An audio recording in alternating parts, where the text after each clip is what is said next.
Grab your cup of coffee. Sit down for a story. Let's all go exploring. Making it after 40. Making it after 40. Making it after 40. Hello, friends. Welcome back to the Making It After 40 podcast. I am your host, Lisa Rodriguez. I am an actor and writer who's still trying to make it after the age of 40. On this show, we explore what it means to be an artist trying to make it as a middle-aged person. This week, our guest is actor, writer, improviser, and podcaster Carla Cackowski. Carla and I met at Second City, and she was one of my improviser teachers. Carla and I chat about her journey from Kentucky to Los Angeles, the challenges of being a freelance artist and identifying as an improviser while pursuing writing work. Carla has a new scripted podcast out called Episodical, The Search for B.B. Kimball, which is inspired by true crime podcasts and soap operas, so it's a lot of fun. It's worth checking out, and I hope you will. In the meantime, please enjoy Carla and I catching up and chatting it up.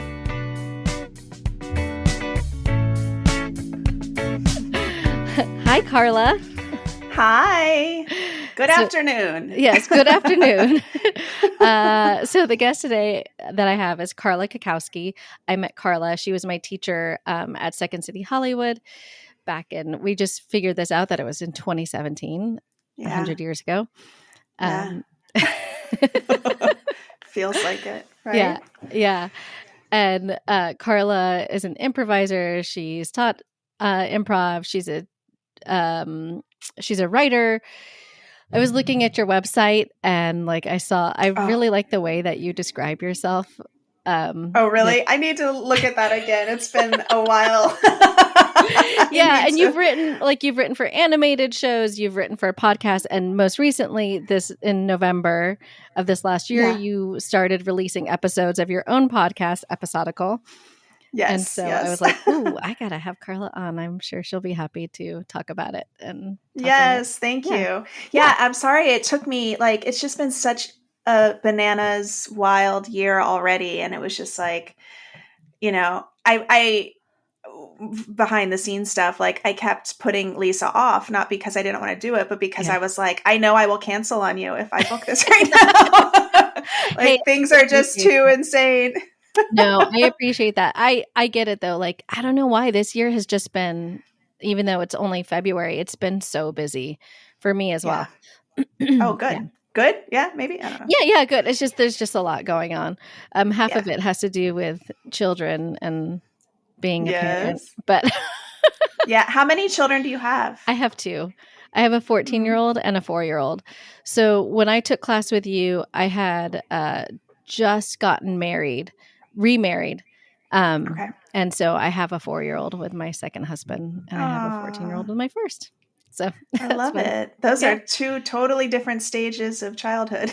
Yes, very different stages. And for a while, they kind of had similar needs because they were both like, I'm independent, but I still need you. I need my mommy. Aww. But, now the 14-year-old's kind of transitioning into no, I'm good. I'm independent. Yeah. And right. Yeah. I don't need anything. Yeah.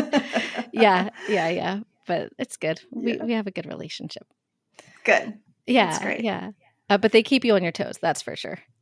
I'm sure. I mean, I can't relate. I don't have children, but I tell them God, why are you making me be a parent? I don't want to be a parent. I have to set boundaries and rules. I don't want to do that. Amazing. Yeah, but that's all right. Yeah. I guess that's what I signed up for. Yeah. So seems like you're doing well. You got a lot going on. It's all good. So yeah, we're doing well. And so I have a day job as a commercial property manager. And then this is kind of like my creative project. And then, writing, I have this pilot that I've rewritten several times that I'm great, desperate to get out there in the world. I've submitted to a couple things and made it to, like semifinals and stuff. So that's exciting. Amazing. That's huge. Yeah. I always, I go back and forth with those competitions. Sometimes I'm like super into it. I'm like submitting to everything. And then the next year I'm like, this is pointless. But I do think that there's like a certain validation that every writer, actor, artist needs. And like outside of your circle of friends, you know what I mean? Yeah. And I do think that those competitions are like a nice boost to keep you going. Yeah, I think so too. Like, it's nice to have that validation. And then, like you said, sometimes I'm like, this is just a scam. They're just taking my money. Yes. It's the ultimate, like, I mean, obviously actors and writers, there's all kinds of scams in this city. Yeah. Well, I'd love to hear about how you got into your improv and your creative journey. I saw on your website that you're originally from Kentucky. Yeah. My website. I really got to go look at that. Yeah, that's so funny. I'm also like, this is going to sound, I mean, I'm just going to be truthful. Why wouldn't I be? Right. But, I get nervous doing these kinds of things, these podcasts, also like putting up websites and stuff, because I feel like I change so often, like, and I'll go back and listen to something that I recorded on a friend's podcast like 5 years ago. And I'm like, wow, I don't think any of that anymore, or like, I have a completely different experience now. So anyways, you saying that makes me be like, I got to go look at that website and see what I put up there a year or two ago. But yeah, okay. So I started in Kentucky as a person, born there, birthed in Kentucky. My family moved to Fort Lauderdale when I was young, and we lived in Florida for a while. And then when I was a teenager, we moved back to Kentucky, and I was always like a performer, but school plays and that sort of thing, speech and drama team. And then I moved to Chicago to go to Columbia College. And while I was there, I started taking improv classes because it was part of what I had to do. Okay. Yeah. And I actually was terrified and did not like it at all for quite a while. But I would go see shows at Second City and IO and really admired everything that was happening. And it was like at a kind of a cool time. I think, it was like it was the late 90s. So there were a lot of great people there. I'm sure there still are, but yeah, it was just a very fertile time for improv in Chicago. And so I started taking class at Second City, still very terrified and like constantly like, this is not who I am. I don't do this. I'm not funny, like that kind of thing. And I still go through that today. And then I stopped completely. And I was like, this is not for me. I just want to be a serious actress. Then I moved to LA. To become a serious actress. To become a serious actress in commercials. And which I did not book, but I auditioned. And I was here for like a year or two and like really struggling with community and having friends. And somebody that I was dating at the time was taking class at Second City. And I was like, I know what that is. I've done that before. And I signed up for classes. This was back when I might be getting too in the thick of details here, but this was back when it was on Melrose. So it was like actually before Josh Funk was there or anybody. Oh, okay. Rizalski was in charge at the time. It was right next to the Improv, and it was really fun. And all of a sudden I just had like this huge community of friends. And I went from and so I just kind of like started taking class there and then started hanging out there every night. It was right next to the Improv. So like you would take a class and then go watch like Sarah Silverman do stand up.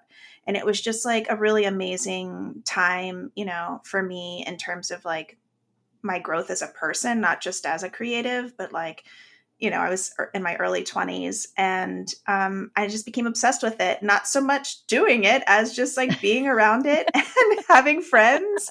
And then from there, I started to really fall in love with it because it obviously opened me up and like it does all the things that they say. And all of a sudden I'm able to think on my feet and not worry so much about what everybody thinks about me all the time because I've sucked so hard on the stage in front of people,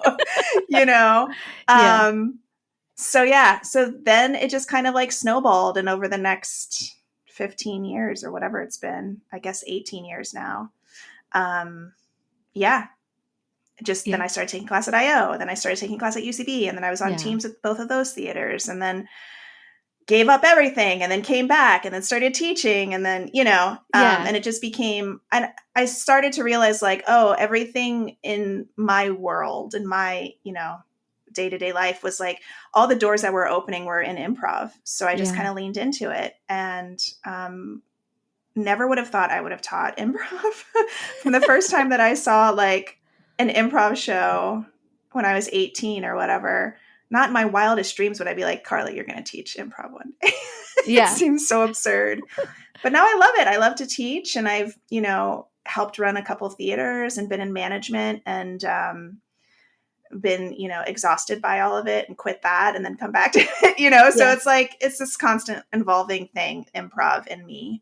Yeah. And that's my story. Yeah. And so then do you nowadays though, do you still focus kind of on improv? Like, I know I still see people are playing around town, and I know, you and your husband have your team, and you guys will go do things, which by the way, I love your team. Orange Tuxedo. That's so cute. Thank you. Yeah. That's so sweet.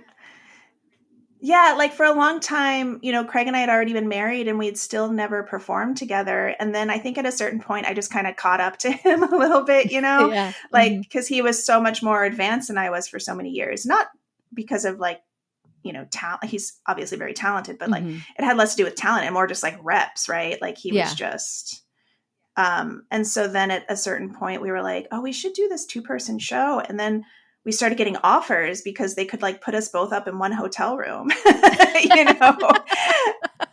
because we do good shows, of course.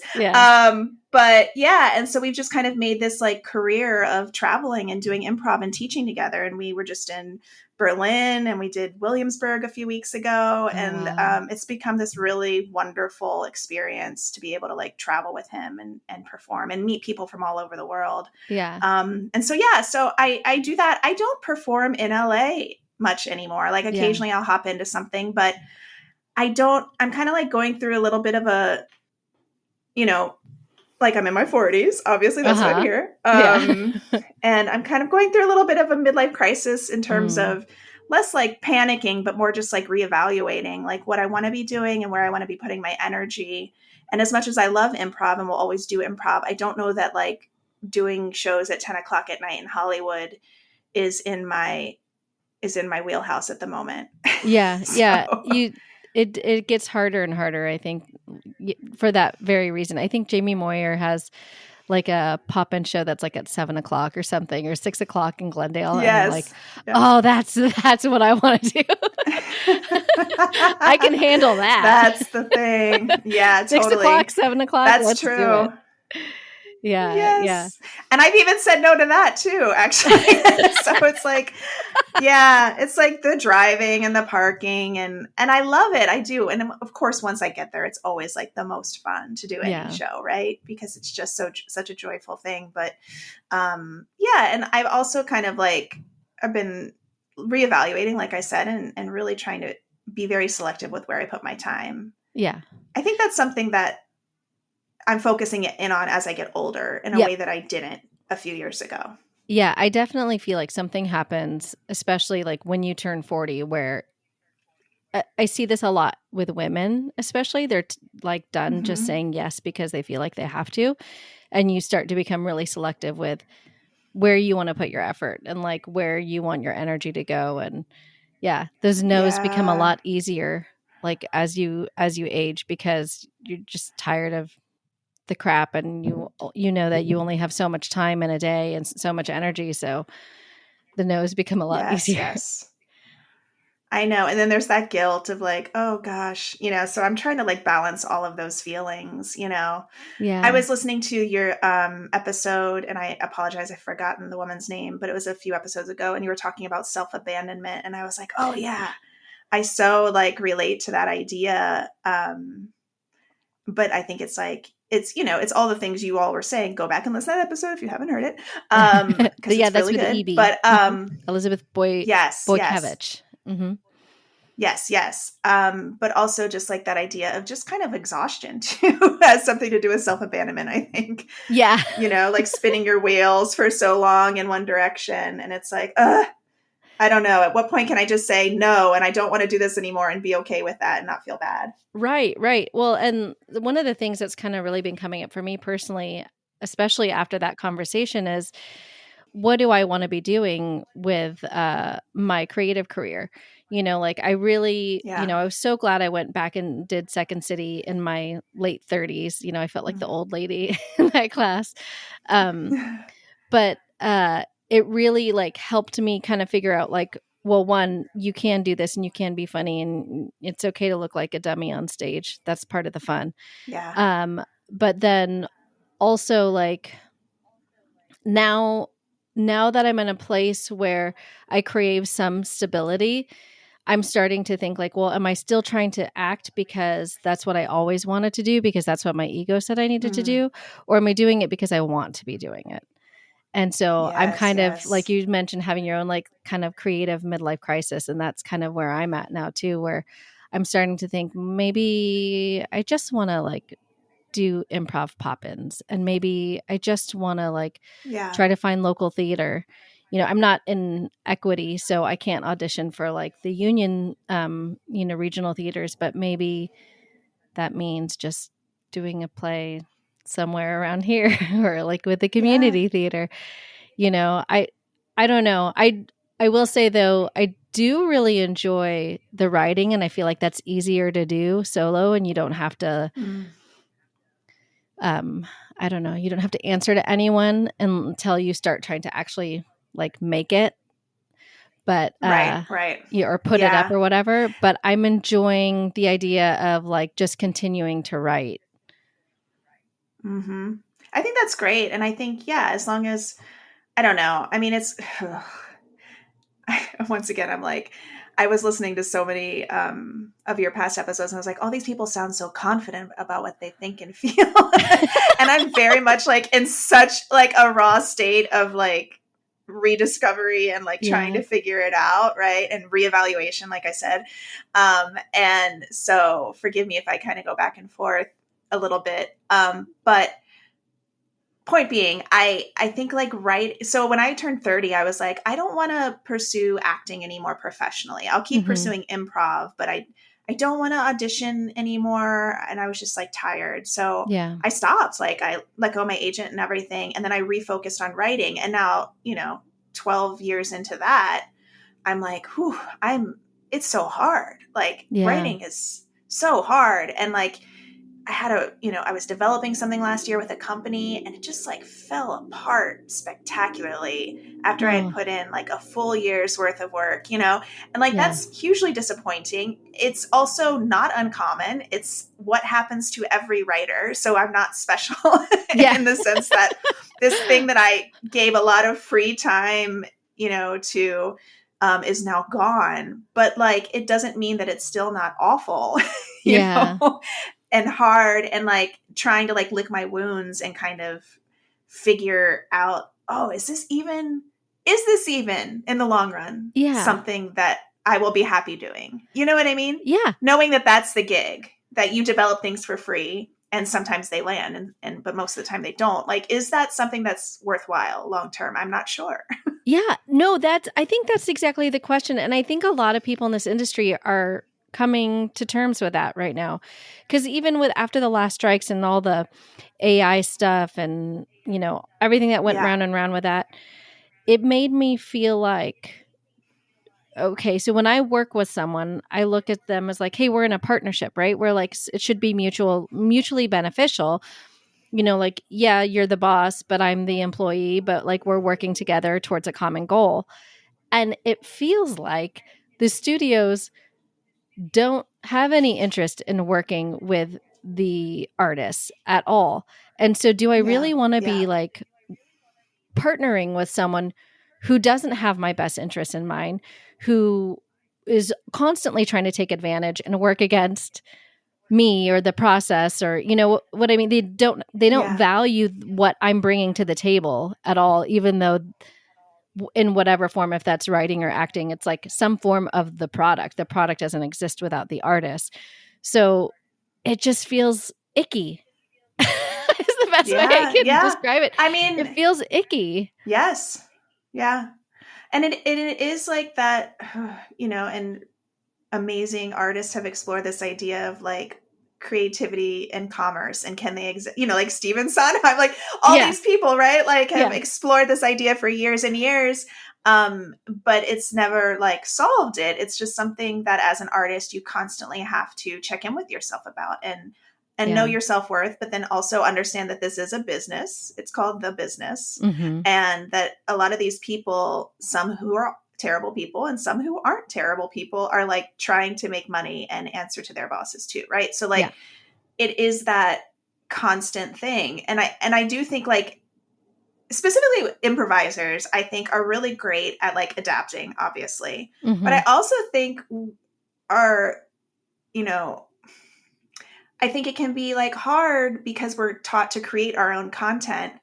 It can sometimes be hard to be in a professional situation where somebody's like, that's fine, but I actually wanted you to do this, So it's like that struggle of like adaptability, but then also like, well, this was my point. This is my comedic point of view. And this is, like that kind of thing. So I don't know. It's like, it's something I definitely haven't figured out. I definitely struggle with all the time. And I'm, at the point where I'm like, maybe this thing is something I can always do. Like you were saying, like I can audition for a play or something, but maybe I don't need to like be so hard on myself about the business aspect of it. Yeah. Yeah. That's kind of what I'm starting to wonder. Or like, maybe it's just, we need to write it out for the next 5 years and things will like let it all go to hell and then it'll come back. Who knows? There's always, and also I think like 100%. 100%. And like, we're in a bad time right now. You know that. Like last year was awful for everybody. Yeah. Whether you even like, I don't make money as an actor. I'm in SAG, but like that isn't something I've done in a long time. Nonetheless, I felt the effects of it. Yeah. Everybody in this town felt the effects of it. Like it trickled down to every single thing. So it's like, it's been a really, really kind of devastating thing coming off of the pandemic, which again, like we all know this, but it's like, I think we're all kind of like trying to, I was at a party the other night and there were people who work fairly regularly who were like, everybody's just saying, write it out till 2025. Like this year's going to be terrible. And then everything's going to come back in 2025. And it's like, okay, maybe that'd be great. Yeah. Well, I know. Yeah. Even in the commercial property management world, in my building, we get a lot of production offices and interest because it's in Van Nuys, border of Sherman Oaks. And so like, it's funny because sometimes the leasing brokers will have these meetings and they're like, oh yeah, it's going to be coming back, blah, blah, blah, blah, blah.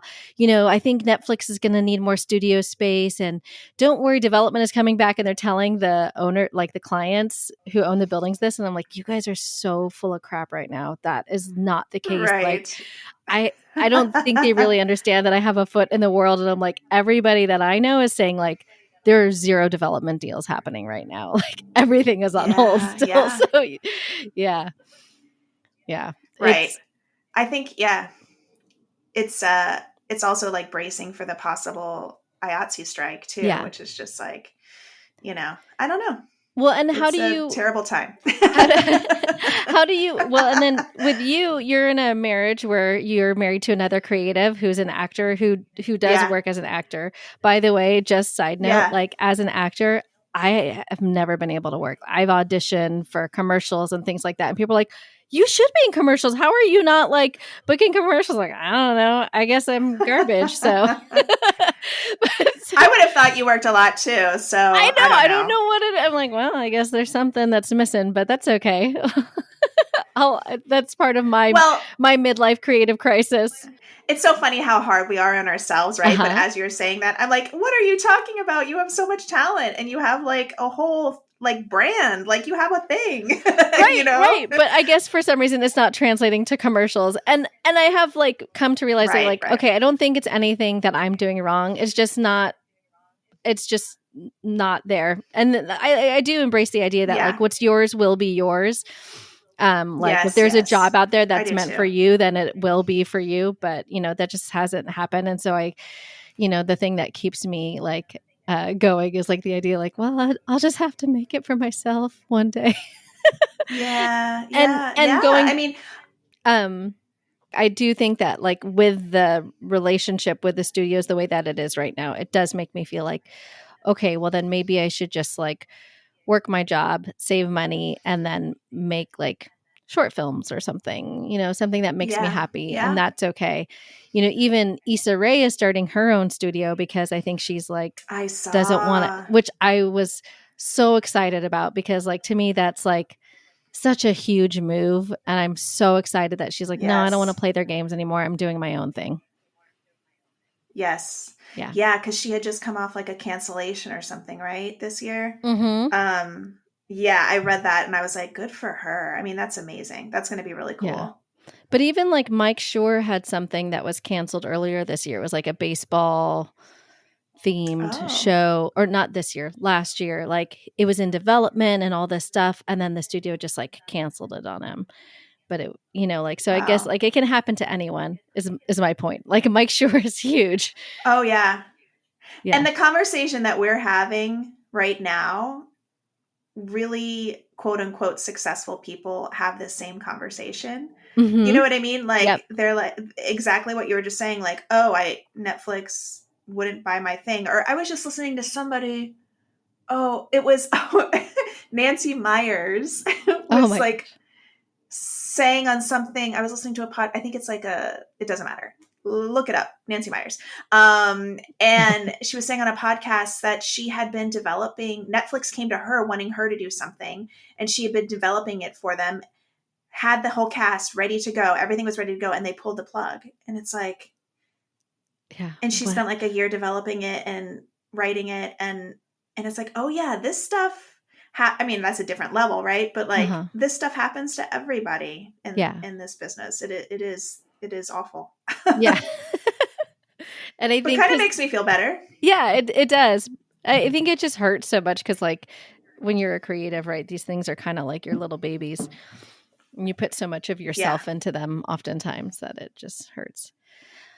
I did want to go back to what I was going to say before was like, since your husband is a creative as well and he's a working actor and all that, how has it been for you guys, like trying to find that stability, especially like I feel like when you're in your 20s and 30s, it's like, oh yeah, you're kind of doing your thing and like it's fine, like if like the money comes and goes and there's cycles of like the cycles of abundance and lack, but as you start to get into your 40s, you start to feel a little bit more like, oh, okay, what's happening? So what keeps you guys going and keeps you guys I don't know, confident in what you're doing?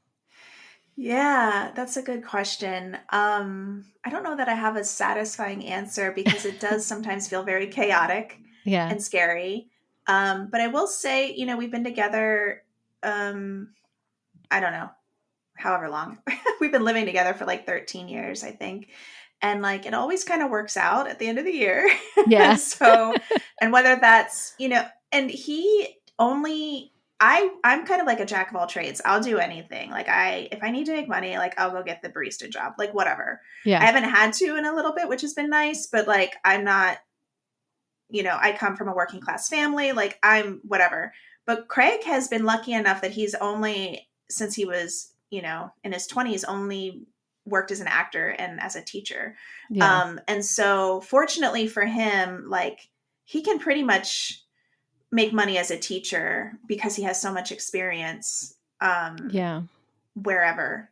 And so that's great. And then again, like I said, for me, I'll just pick up stuff, whatever that I need to. So like, there's definitely like last year was awful. Like the strike really was terrible.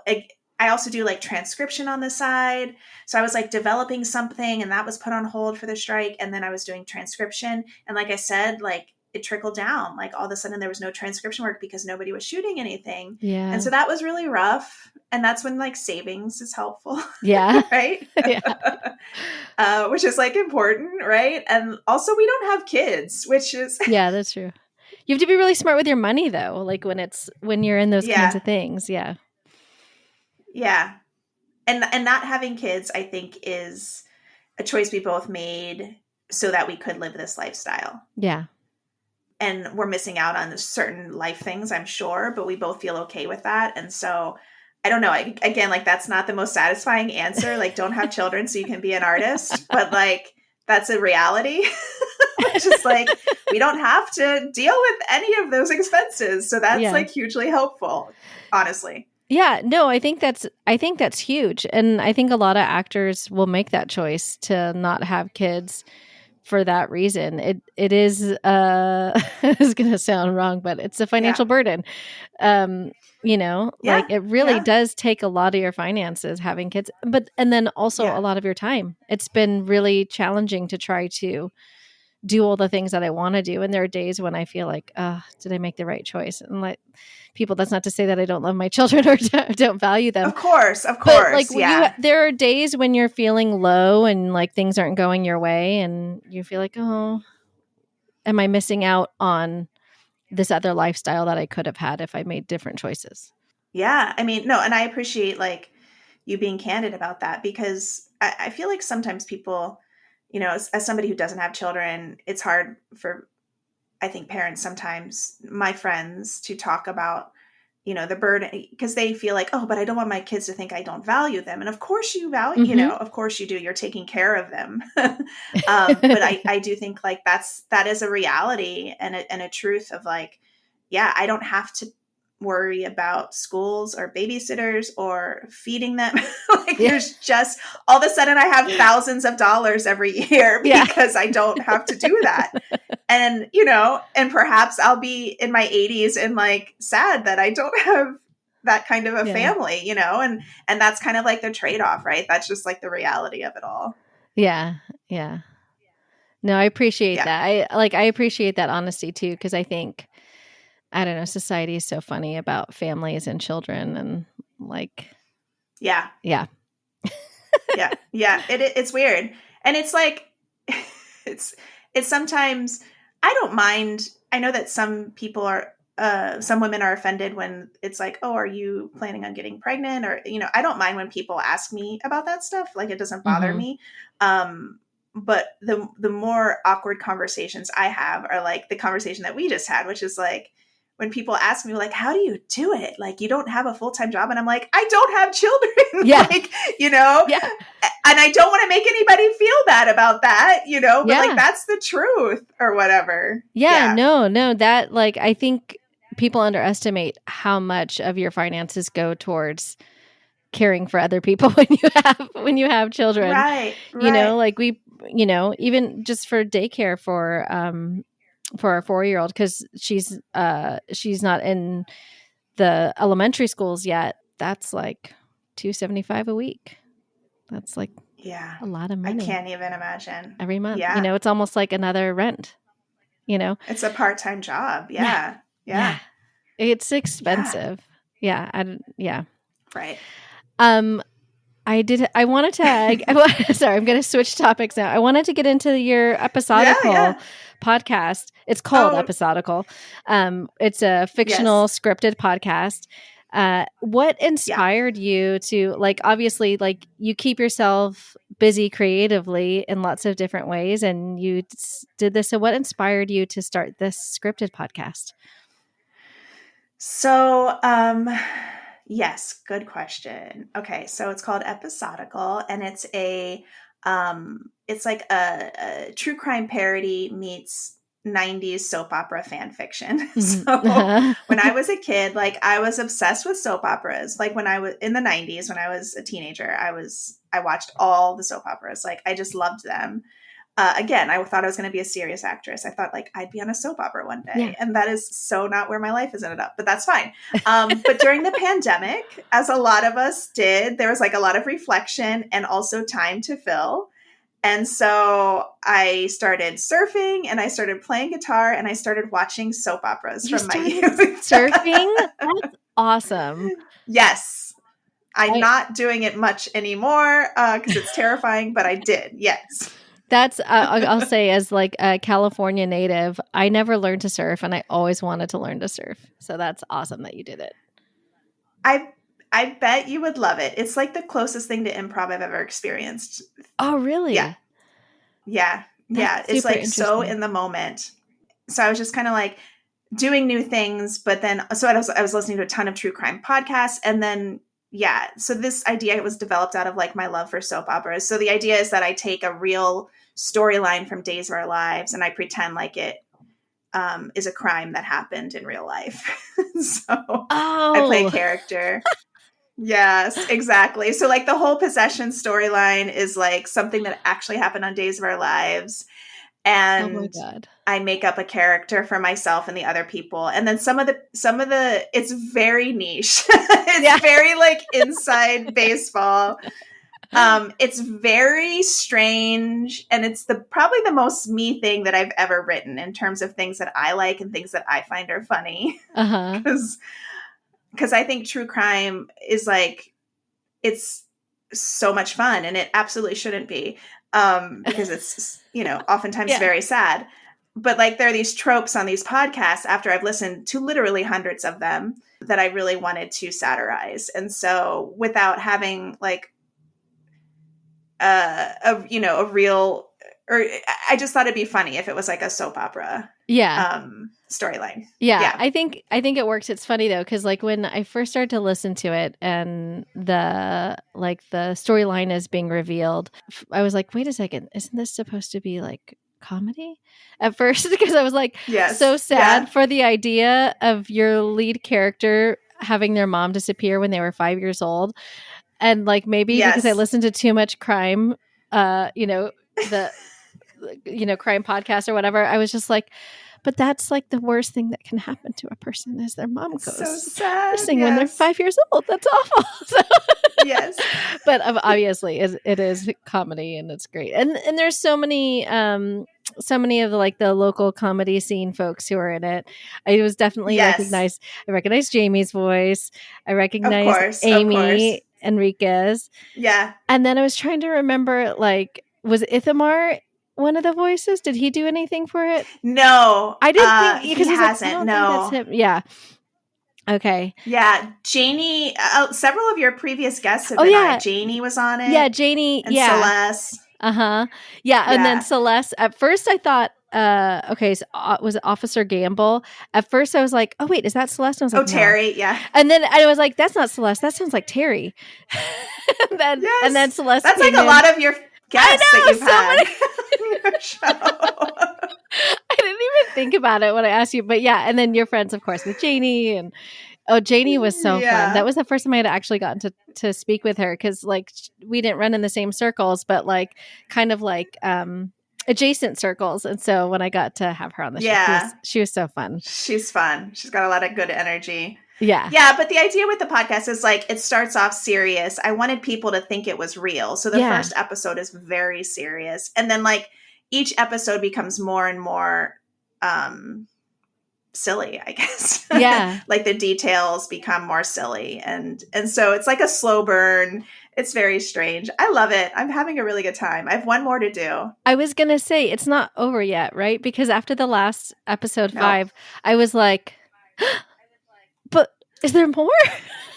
Like, you got me hooked. One more.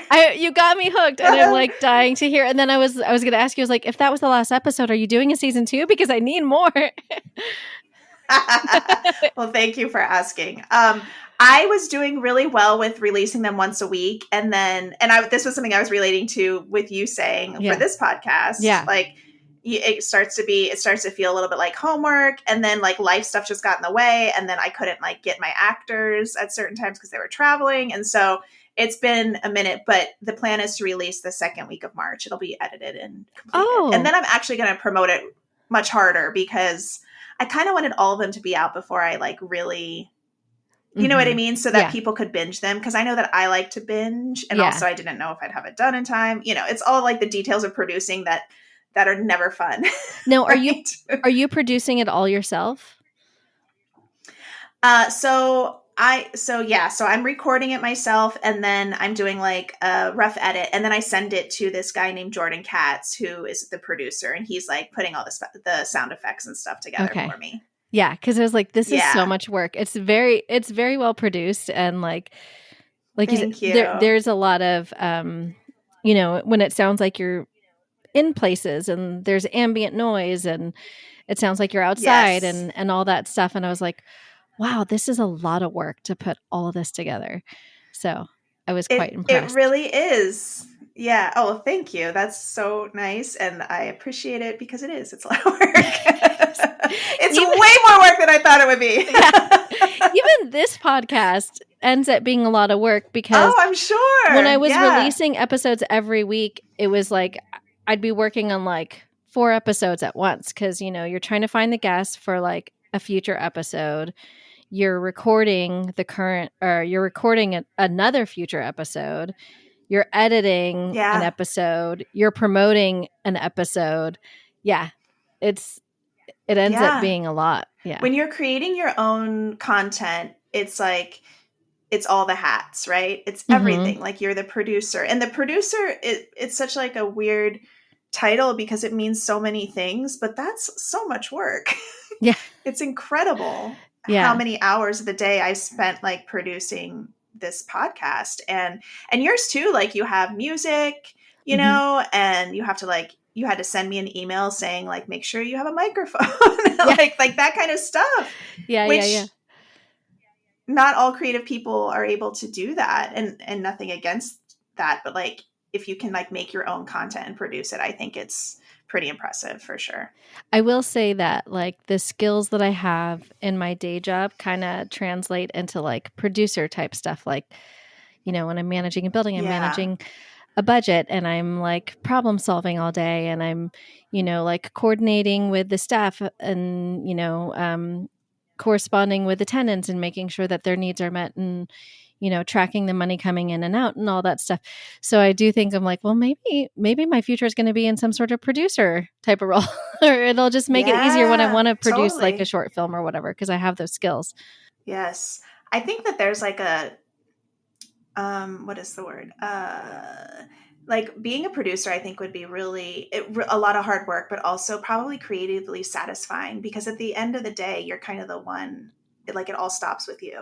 Like the buck stops with you, like you get to say how much you can, spend on costumes or whatever it is. Right. Yeah. So it's like, you have such a huge hand in all of that stuff. I think that'd be cool. Yeah. I think so too. I think it'd be neat. Or at least if you're like getting your own stuff made, then you can speak the same language as the producer. You know what I mean? Yeah, definitely. Yeah. There's a lot. I mean, and this is the kind of stuff that keeps me going, right? Like at the beginning of this conversation, I was like, oh God, I'm in such like a raw state. I don't know if I have anything positive to say about being a creative, but like now we're talking, it's like, there's always hope, right? Like there's always options in this field. There's always like, like you were even saying, maybe you don't want to act anymore, but you want to focus on writing and maybe that can just be for a year, but then you'll have created like these scripts and that's really cool. Yeah. Yeah. I think the important thing is to like still do something for yourself. Even if it's not going to go anywhere and it's not like to not focus on whether or not it's going to make you any money is kind of like, I think important. And not to say that you shouldn't have things that you're trying to use to make money, but then to also have things that are just there to feed your soul. Right. I had Frank Coyote on and he was talking about, he's like, yeah, whatever it is, you should just write it. Just write it for yourself. Even if it's just for yourself, just get it out there, just to help feed your soul. And I think there's it seems like such a simple idea, but I think there's a lot of value in that, in doing those things for yourself. Yeah. And yeah, exactly. I was just saying to Craig the other night in a moment of frustration, like I just keep writing these scripts and then they just sit on my computer, and it's like, oh, but in that moment of frustration, I'm not appreciating like the world that I'm creating in my head and like how I'm putting energy and effort into like telling a story. And like, that's really exciting and probably, even if it doesn't necessarily get sold or made, it's like something that I did. It's something that I put effort and energy into. And there's something to be said for that for sure. Yeah. And I think each time you write a new story, you build a new world, it just like makes you better for the next one that comes up. And There was, I have a guest who their episode is going to come out before this one, so it will have already been out. But her thing was that she's a chef, and she had a children's book that she was trying to get produced forever and ever and ever, like 17 years. And then she finally, on a whim, she was teaching a cooking class with a screenwriter, and he had mentioned that he was self-producing his own books or self-publishing. And she was like, oh, I thought that wasn't like a thing that you're really supposed to do. It like kind of like takes away the value of it or whatever. And he's like, oh no, that's changed. Like absolutely self-publish your book. So she did that, and it's just taken off. Like it was sold out the first day. So it took her 17 years, but she's had it. Like she did all the steps. So you just never know like when it's going to hit, just like you were sharing about the other friend who's been auditioning since 96. Yeah. Finally got a hit. Yes. That's so interesting because and like there's something to be said for like making your thing yourself, right? Mm-hmm. Like, and that's ultimately what we're talking about, right? Yeah. Which is like you making this podcast, me making my podcast. It's because we aren't getting that validation, or not even validation, but like that feeling of success from outsiders. So it's like, oh, well, I can do this myself. And like, that's really important. I think in terms of helping you stay in LA and continue to pursue the thing, you need to have that outlet of making your own things for sure. Yeah. Yeah. I think so. Yeah. On whatever scale it is, like you need to have that thing. And I will say like, they say like when you go and you make your own thing, for some people it becomes huge and it's a big success. But like, even for me, this podcast has been super successful in a way that I didn't know what the outcome was going to be. And I felt like, well, who am I to have these conversations or like, but I decided to go for it, and it's actually ended up being really rewarding, and people are really responding to it, and they feel like it's filling a need that's been out there. I'm not making any money from it, but it's still like successful in the way that it is helping people. Like success doesn't always equate to dollars. Yes, agreed. Yeah, and there's like, peer respect. That's successful, like people that who are at your level who are like, oh my gosh, you're doing this thing where, and we all know how much work it is. Yeah. And it's impressive. It's impressive. Yeah. Yeah. And you have to like give yourself a pat on the back every now and again, I think. And I'm not great at that. I'm not great at, saying like, Carla, you did good, kid. Yeah. And I need to be better at that. I feel like I'm good at pumping other people up, but yeah, in those moments of like, oh, I'm ready to leave. I'm ready to quit. It's like, oh no, you need to remind yourself of like, oh no, I made this thing this year. I wrote this thing this year. I didn't sell that show that I was developing, but I developed a show last year, and that was part of the experience of living, right? Which is like more important than all of the other like quote unquote successful things, I think. And now you have this episodic podcast that is going to be one more thing that you can show people that you've done. You like, not only like you wrote this, which I don't know, I'm really impressed that you were able to write this, because I've thought about, like I know a lot of people are doing scripted podcasts.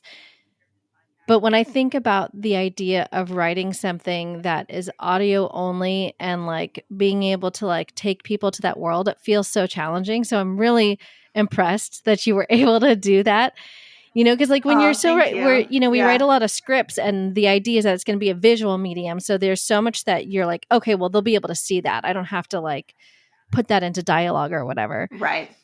But you're able to make that happen. I don't know. That just seems like super challenging. So you need to give yourself that pat on the back for doing that.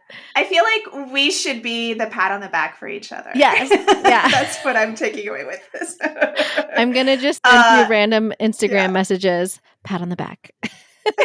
Pat on the back. I love it. I'm in. I'm totally in. Yeah. That's perfect. I need that. And you need it. We need it. Yeah. Yeah. No, you're right. It's hard.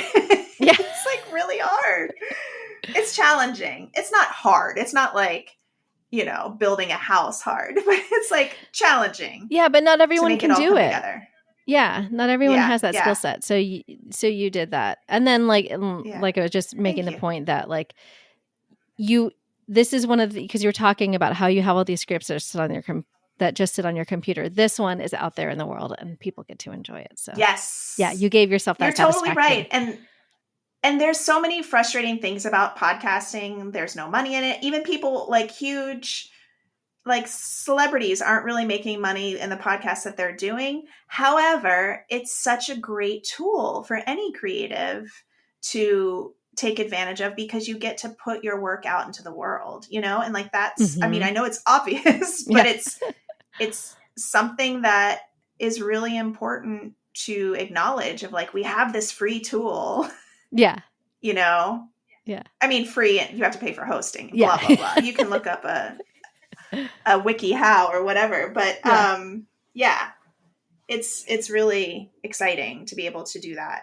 And I want to do more for sure. Yeah, you should. Because it's been, thank you. You should. Thanks. Yeah, for sure. You too. Keep going. I will. You're doing great. Well, let me ask you, pat on the back. Yeah, pat on the back. What do you look forward to as you continue to age into your career and find your, evolve your creative voice? Yeah. So for the past like year and a half, I've been exploring other things. I have like this side business where I sell like vintage pieces that I find. Oh, yeah. And I like rework old vintage linens into like dresses and blouses and stuff. Oh my god. And so I've been putting a lot more effort into that because I've been finding that to be also very challenging, but like very satisfying. Like when somebody buys something, and like I had last week, like this woman bought this thing from me and then she posted on Instagram and she was just like, I feel amazing. And like, that was so satisfying. Aww. And I think, I don't know, not to sound like super cheesy, but like that kind of connection is really interesting to me right now. That connection with strangers and like having, if they find a blouse that I've like made, they love to wear it. Like feels very, I don't know. It just feels, everything in the news feels awful. And that like makes me feel great. Yeah. That's kind of what I'm looking for. I mean, not to like dumb it down too much or simplify it, but like getting up in the morning and reading the news, it just makes me want to, like not get out of bed, but like having connections with strangers via social media or, whatever has been really satisfying and worthwhile. So I think I'm putting like more effort into that. I'm still writing. I'm working on a feature and, I have my manager and we're still like trying that area of things. I don't know if that's going to work out or not, but I'm going to keep trying. Yeah. Because I do love it and it is fun. And so that's where I'm at. And then Craig and I are going to continue to tour. At a certain point, I'd love to like get back to improv in LA. But like I said earlier, I just need to like really be choosy with where I put my time if I want to grow in other areas as I kind of like evolve, like you were saying, and find other things. I've been so lucky with improv. Like, I don't want to make it sound like I'm done with it because I've been so fortunate. Like, it's so rare to be able to make a living doing something that you love, that's creative. And like improv has really afforded me that opportunity for the last 10 years.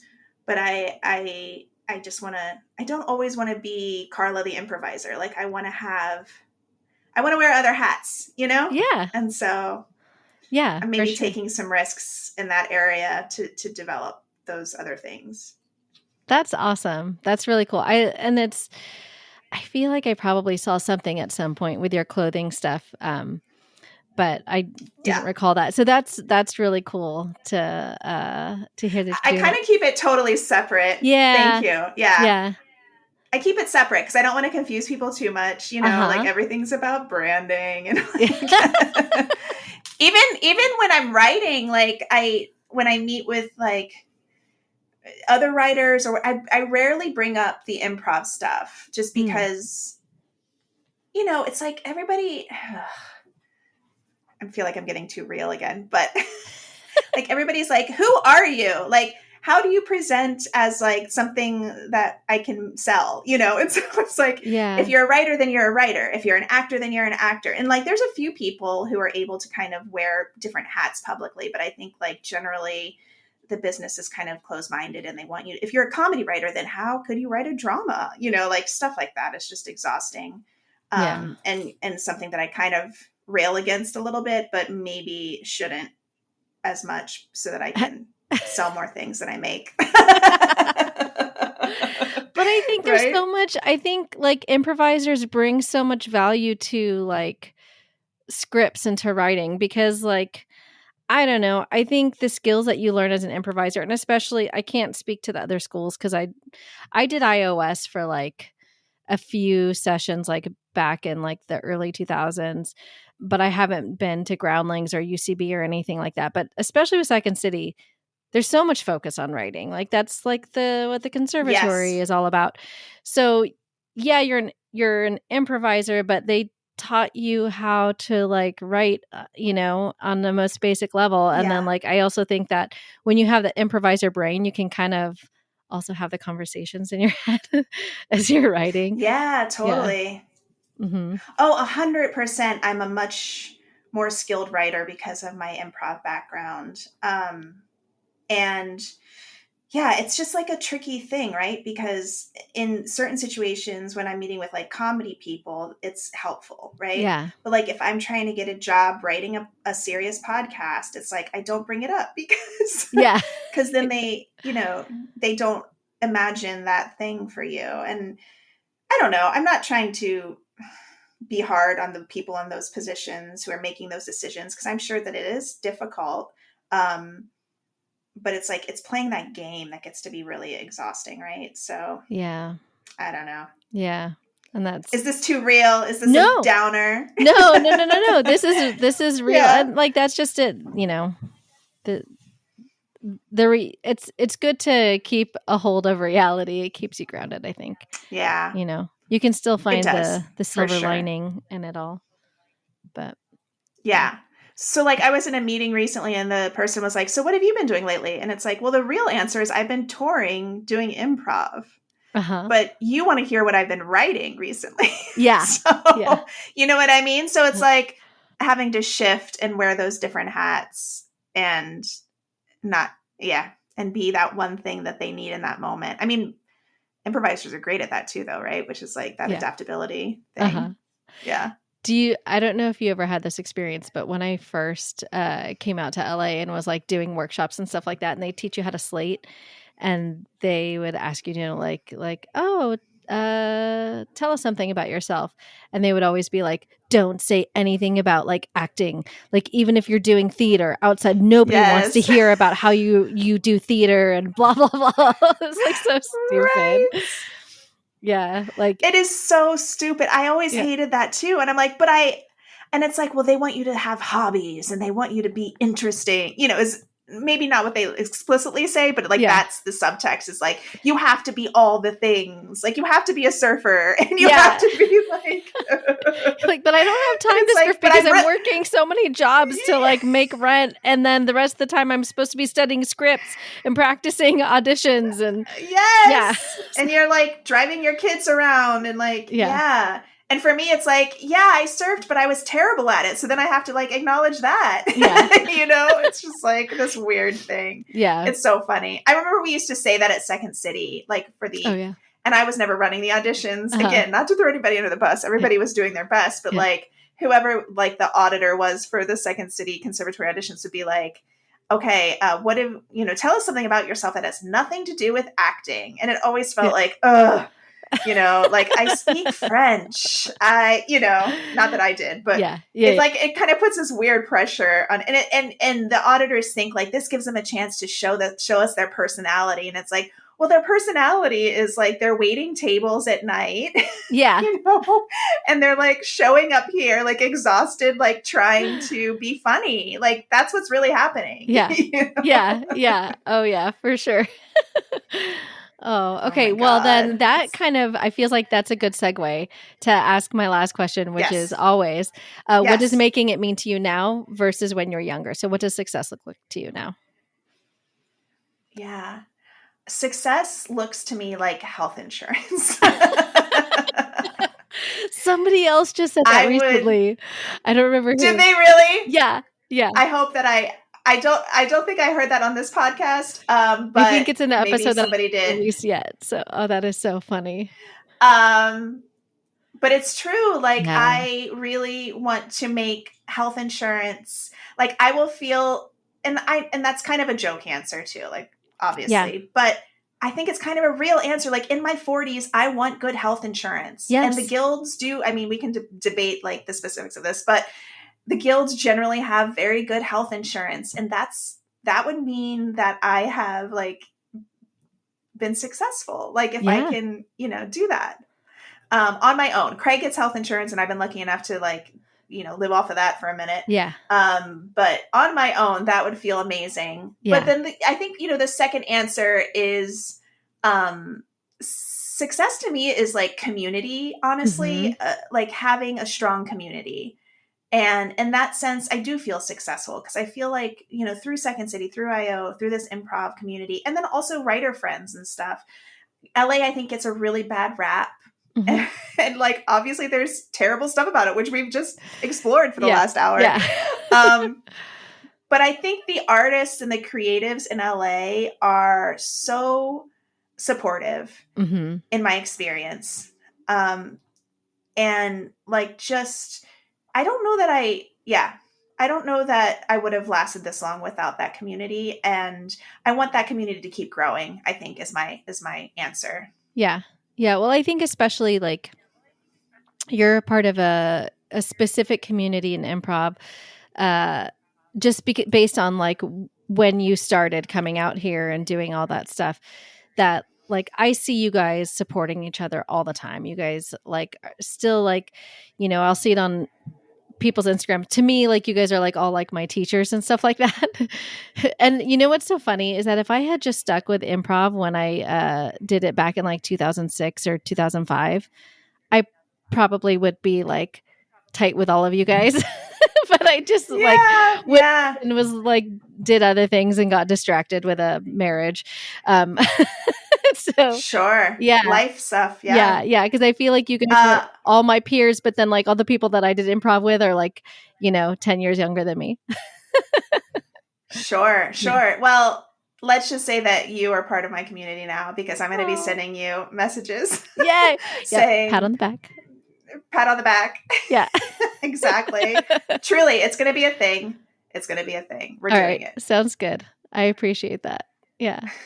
I really loved your answer. That's really great. And I think like you bring up a really good point about the health insurance, because I'll tell you, like when I first moved up to LA and I was trying to do acting and I needed a job, one of the reasons that I took a desk job the very first time was because of health insurance, because I already had hypothyroidism and asthma. And I was like, well, I need to be able to get my medications. So like a lot of my decision making was around having a job where I could like get health insurance. And America's so frustrating. Totally relatable. It's so frustrating. I mean, that's your other podcast is like dealing with America and politics. Yeah. And how the policies hinder our dreams. Really, it's true. Like so many, and I don't mean to go on a tangent right as we're about to close, but I do think another thing to like that I have to keep reminding myself is that not all people, but people who often find success, quote unquote success in this business early on, have a financial support system that not everybody has. Mm-hmm. And this is something I've been noticing recently. It's like, oh yeah, that person started doing that. And it's like, oh, but they didn't have a job. And I'm not saying they weren't talented, but so many people are talented, right? Like it's not even, if you move to LA, you probably have some talent, So it's like important to remember, and I remind myself of this, and like anybody listening out there who's like working 3 jobs, of like, you have to pay your bills. You have to survive while you're doing this thing. And to give yourself grace for that. And maybe you're not as far as long in your quote unquote success as you want to be, but there are other things that you have to do just to survive in this town. So, I don't know. Yeah. That's a good perspective to have. Yeah. Because I know the comparison game, like we all do it. So when you can kind of put that into perspective, I think that helps make it seem like less like you're failing. And there's reasons why you're at where you're at and they're at where they're at. So yes, exactly. Yeah. I do think I've stopped doing that as much as I've gotten older, is comparing myself. Not that I never do it. It still happens, but yeah, that whole idea of like, like you were saying, if the job is meant for you, I think that that's true. And I think like comparing yourself to others is just like, so nihilistic and just like, there's no win. Drive yourself crazy. There's no win. Yeah. No. Oh, Carla, this has been so fun. I'm so glad you said yes. I'm so glad you came for on. having me. Yeah, of course. This has been a blast. It's so nice to reconnect. Yeah. And I had been thinking about having you on for a while, but like I knew we hadn't talked in a long time, and so I was like, well, she has this podcast. I bet she'll be down. So, yeah. Oh, it's so sweet. Yeah. Thank you. And thank you for listening to the podcast. I don't know if anybody's listening to it because I don't have access to the numbers. So okay. that like one person is listening. This is a failure of me as a producer. It's a different conversation. Yeah. Well, it sounds like this episode, we can like time it close to when you are releasing your final episode and doing that hard push. So hopefully the listeners will go binge your podcast after you listen to this episode. So do you want people to follow you on social media or, obviously they can check out your podcast? Yeah. So I'm at Carla Cackowski on Instagram. My podcast is Episodical, the search for BB Kimball. And that's anywhere you can get your podcasts. And I'll promote my upcycling business, which is Jacaranda Eve Vintage. Awesome. On Instagram. And I post there regularly. So awesome. Yeah. And Carla has an awesome sense of style. So if you are into things vintage, you probably want to go check that out for sure. So that's so sweet. Thank you. I'm so happy to see you. This has been like a real big gift to me to like reconnect with you because it's been a while. And like the pandemic just added years to our lives. For sure. For sure. Yeah. Same here. It's been a real treat to get to reconnect with you. So awesome. Well, thank you so much. And we will talk soon. With a pat on the back. Pat on the back. Thank you all for listening to this week's episode. You can follow Carla on Instagram at Carla Cackowski. That's CarlaCackowski. It's a tough one. And be sure to listen to her podcast, Episodical, the search for BB Kimball. If you're enjoying this show, please don't forget to give us a 5-star rating and leave us a review. Be sure to hit that subscribe button wherever you listen. And please be sure to share the show with your friends. Word of mouth is the best marketing. Be sure to follow the show on Instagram at makingitafter40, the number 40. And to catch up on what I'm doing when I'm not podcasting, check out my Instagram, Lisa Rodriguez. Thank you all for listening and have an excellent week.